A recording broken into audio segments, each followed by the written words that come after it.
हो, तुम्हारे हर तरफ से काम बिगड़ रहे हैं। तुम में बड़ी शक्ति है, तुम बहुत एनर्जेटिक हो, तुम सुंदर हो, तुम सुशील हो, तुम पढ़े लिखे हो, तुम एजुकेटेड हो, तुम्हारी सब तरफ से तुम्हें 100 में 100 नंबर दिए जा सकते हैं। मैंने मान लिया।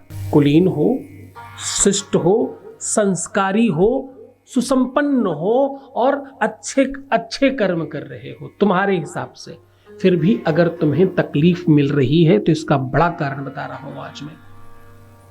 फिर भी अगर तुम्हें संकट है, फिर भी तुम मुसीबत में हो, फिर भी तुम्हारे ऊपर बार बार तकलीफ आ रही है, तो कारण बता रहा हूं तुम्हें, उसका निवारण बताऊंगा।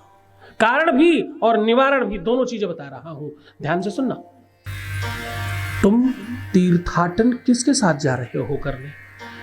तुम अच्छी जगह पर सत्संग सुनने, मंदिर में, देवालय में, शिवालय में, शिव मंदिर में, किसी तीर्थ पर, ज्योतिर्लिंग पर, किसी गुरु जी के घर में, किसी संत के साथ में, और किसी जगह गंगा स्नान या किसी सरोवर में स्नान इत्यादि करने।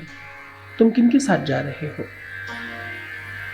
तुम्हारा समय अपना, नौकरी वाला नहीं, व्यापार वाला नहीं, तुम्हारा अपना निजी समय किसके साथ व्यतीत हो रहा है वो ध्यान रखना, पहले उस पर ध्यान देना। बहुत बड़ी संख्या में लोगों को ये बात नहीं पता है। कार्मिक अकाउंट आपके जीवन का सबसे महत्वपूर्ण अकाउंट माना जाता है। आप जो भी काम कर रहे हो, जिस व्यक्ति की संगति में रहकर काम कर रहे हो, उस व्यक्ति का भी असर पड़ेगा आपके जीवन में, यह ध्यान रखना।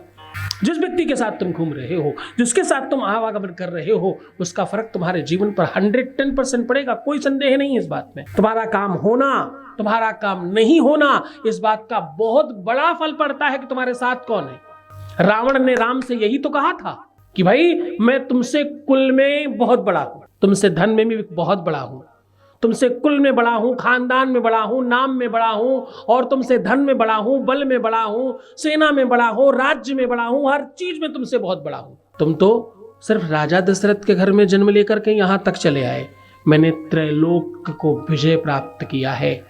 पूरे विश्व में पृथ्वी पर कौन बात करे? किसी भी लोक में, किसी भी देव नर गंधर्व किन्नर, किसी में दम है क्या रावण के सामने आकर खड़े हो जाने की? मैं फिर भी तुमसे हार गया। इसका कारण मेरा भाई मेरे खिलाफ है और तुम्हारा भाई तुम्हारे साथ है। कौन साथ है? सिर्फ भाई की बात नहीं कर रहा हूं, ध्यान से रखना। तुम्हारे खानदान की, तुम्हारे परिवार की, तुम्हारे लोगों की केवल बात नहीं कर रहा हूं, तुम्हारे इष्ट मित्रों की बात भी कर रहा हूं। तुम जिनको साथ लेकर घूम रहे हो, किसको कहां ले जाना चाहिए और किसको नहीं ले जाना चाहिए तुम ध्यान नहीं देते, एकदम गड़बड़ कर बैठते हो। तुम गलत व्यक्ति को लेकर अगर घूम रहे हो जीवन में, तो सत्य मानना शिव भक्तों, तुम्हारा कोई काम नहीं बनेगा। एक ऐसे व्यक्ति को हो सकता है तुम लेकर घूम रहे हो जो तुम्हारा अहित चाहता है, वो तुम्हारा सुख देख ही नहीं पा रहा है, उसको सिर्फ गलत गलत चीजें दिख रही हैं, और क्योंकि वो उसके पास कोई काम धाम नहीं है इसलिए तुम्हारे साथ घूम रहा है। उसके पास उतनी ही बुद्धि है, वो उसी तरीके का ज्ञान देगा आपको चलते फिरते। तो बहुत ध्यान से कि तुम्हें ज्ञान किससे लेना है और किससे नहीं लेना, किस व्यक्ति को कहां ले जाना है और किसको कहां नहीं ले जाना। यहां पर अगर तुमने संकोच किया तो तुम्हारा जीवन खराब हो जाएगा। क्यों संकोच करते हो इस बात में? हो सकता है कि कोई व्यक्ति ऐसा हो जिसे आप कहीं ना ले जाना चाह रहे हो, एकदम तत्काल रोक दीजिए, समय परिवर्तित होकर वापस नहीं आएगा। मान लो कि आज 1 अक्टूबर है या अगस्त है, कोई भी एक महीना मान लो, आपको पता कल क्या होगा? कल एक बड़ी बात होगी। 1 अक्टूबर 2022 अब मेरी लाइफ में कभी नहीं आएगा। अब 1 अक्टूबर 2023 आ सकता है, 22 नहीं आएगा कभी। इस साल का 1 अक्टूबर हमने खवा दिया अपने जीवन से। तो वो समय कहीं संकोच में गंवा मत देना।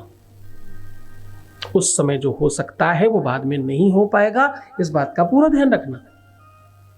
तुम्हें क्या करना है? संकोच त्याग देना है। ऐसे समय पर तोलना सीखो, परिस्थितियों को समझना सीखो। तुम अच्छा बुरा जो भी कर्म कर रहे हो उसका थोड़ा ध्यान देकर देखो तुम क्या कर रहे हो। तुम जो कर रहे हो वो उचित है तो करते रहो, अनुचित है तो रुक जाओ, विचार तो करो एक बार। तुम गलत कर रहे हो, तुम्हें रुकना चाहिए। और तुम नहीं रुक पा रहे हो तो भगवान शिव के ऊपर दूध चढ़ाना शुरू कर दो लगातार। 41 दिन तब होंगे जब तुम अपने आप रुक जाओगे। क्या करो? भगवान शिव पर दूध चढ़ाओ, अपने आप रुक जाओगे।